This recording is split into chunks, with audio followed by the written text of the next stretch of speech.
Hello guys, and today is my birthday, which means not candles must be lit, but Russian military targets. And the drones did a perfect job demilitarizing an airfield, an arsenal, training grounds in Belgorod region, and also a huge pipeline hub next to a city Unecha in Bryansk region.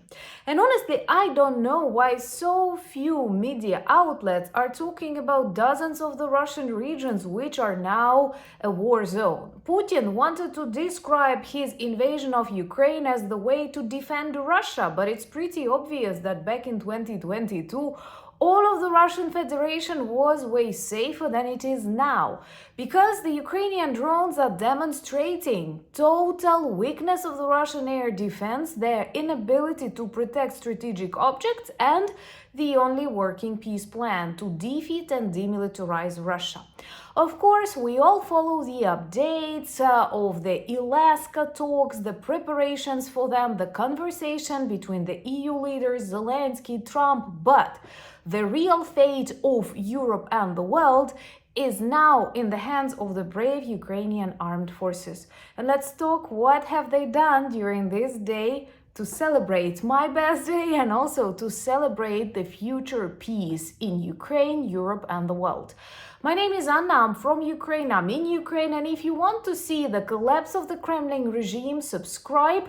We will drink some champagne on that day, and please share these videos because truth, real updates from Ukraine matter. And just yesterday, I decided to visit Piers Morgan Uncensored show, and I managed to say a lot about Ukraine from an ordinary Ukrainian perspective. And actually, it's pretty rare that big shows invite real Ukrainians on the ground who can speak about realities on the ground, but still I did not manage to say a lot of what I wanted.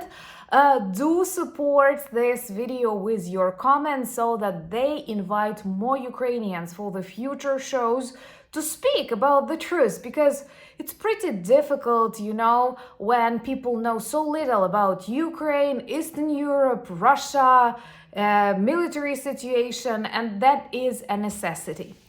So let's continue with these beautiful updates from the destroyed military targets inside Russia. And number one was definitely in Belgorod. These are actually a lot. First of all, a military airfield located close to the front lines and often used by Russians to attack Ukraine. The second one is a training center, because what are they training for? To expand their invasion to other countries if the West, and don't be afraid of this word, don't abandon the things that we all value, freedom, choice. It's so weird when people keep describing Russia as a country that preserves some values or something like that. It's just the country, and in reality, when the country is run by a dictator for 25 years, it's obviously very weak, and something very wrong is happening to the population. So another location neutralized in Belgorod was also an arsenal. And let's be realistic, parts of Russia are now controlled by the Ukrainian troops in Kursk. Some say maybe a small portion of Belgorod region.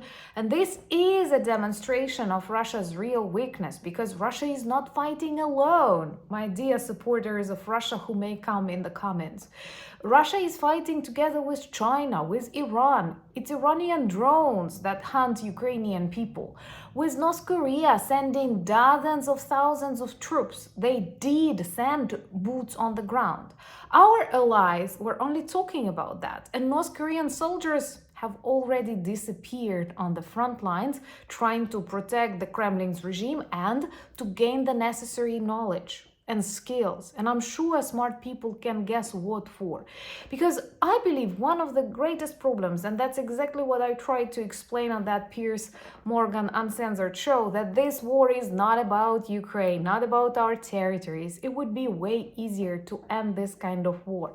Russia, as the largest country in the world, does not need new territories, but it wants to change the world order with the help of China, North Iran. They want to lead in the world. They want to dictate how to live to other countries. Now we can defeat them. They are the weakest ever, I mean Russians. And it's super important to spread the truth. So subscribe, share these videos.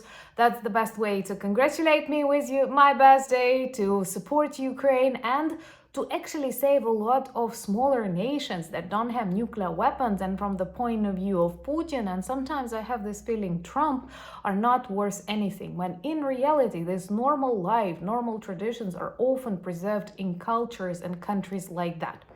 Another facility neutralized by Ukrainian drones was located in Unecha. You see, a Russian geography lesson. And surprise, surprise, for my birthday we have a launch of new collection on the merch shop, which celebrates Ukrainian victories, and we have a t-shirt dedicated to the Russian geography lessons. Go check, you may like it. And the raccoon is back. Actually, I think it's a really good way to, support Ukraine, to become our ambassador, and at the same time to look really nice and stylish. So here we come to Unecha in Bryansk, and that is a hub that operates around the largest Russian pipeline, Druzhba, which has a pathetic name if I translate: friendship. Russians often describe things in a very different way as they are.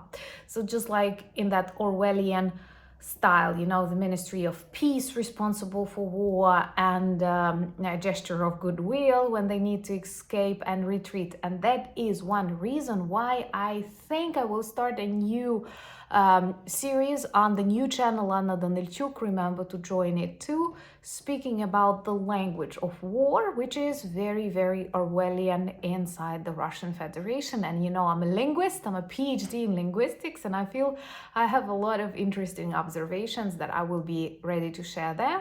And actually, one of the topics I've discussed there recently was about the good Russians. Do they exist? Who they are? And what's the difference between the good and the useful Russians?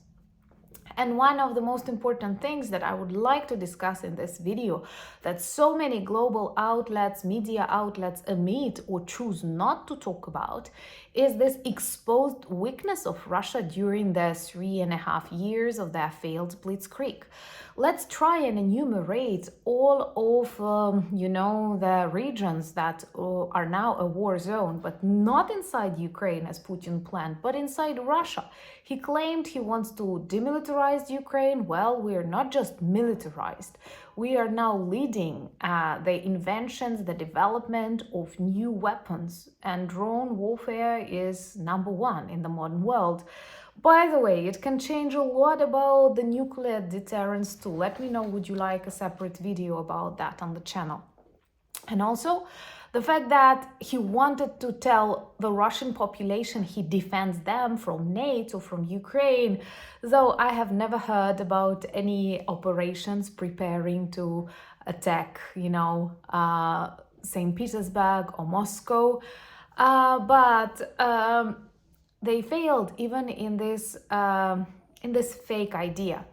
They actually now brought war to dozens of Russian regions: Belgorod, Kursk, Bryansk, Lipetsk, then Voronezh, then of course Krasnodar, then of course Oryol, and there are many, many more. What is interesting, the Ukrainian drones now are able to reach 2,000 kilometers deep inside the Russian Federation, and thus break this tradition of the Russian military, that in case of emergency, in case of danger, they were able to relocate their military facilities somewhere far away, and that saved them during the First World War, during the Second World War. But not anymore. Ukrainian drones can literally reach everywhere, and that's why they start protecting Putin's bunkers and perhaps all of the existing Russian air defense is now around Putin's bunkers. By the way, an easy way to identify where the Kremlin goblin is hiding. Let me know in the comments below. First, do you think that Putin will show up on that Alaska talks? I am optimistic because Ukraine is way stronger than it was back in 2022. Do watch my appearance on Piers Morgan show. I'm a polite girl. I will never shout. That's not my kind of behavior, and I don't think that shouting is a way to prove the truth, but I was satisfied with the way I spoke, and I'm very grateful to the host that he invites Ukrainians. That's very rare. So do support me on the channel of Piers Morgan too. And thank you so much for all the kind wishes and congratulations that I receive. Honestly, you are friends and family. And I think about you, I feel you, I spend most of my time with you. And after talking on such shows like Piers Morgan's with people outside our community, I realize how important it is to continue working. So here again, I want to thank the team of moderators who cheer me up all the time, who are friends, all of you who give me your ideas, who send me your good wishes. And, no matter what happens tomorrow, the day after tomorrow, but if we are all alive and healthy, we have to continue spreading the truth, because unfortunately, the world knows very little about Ukraine, Russia, and the need to defeat the Kremlin and to educate the Russian population, even for the sake of their own survival. I love you very much. I'm very, very grateful to have you in my life. Maybe these words repeat from video to video, but that's exactly how I feel. Sending you a lot of love and gratitude. Subscribe to my Instagram, to my X, Discord community is amazing, and we share some special updates there too. So join please, Threads, Blue Sky, the links in the description. Of course, check the new merch collection, summer collection, and you know that recently I've asked you questions about the things you want to see, and hopefully we have prepared some nice surprises for our ambassadors. And thank you so much for buying me coffees, becoming my patrons and sponsors of the channel. I will be honest, after I upload the video, I will drink some wine to relax, because it was really challenging, to appear on that show. I was a bit afraid. I'm always honest with you, but I don't look frightened there. Thank you once again for being friends. I love you. Slava Ukraini!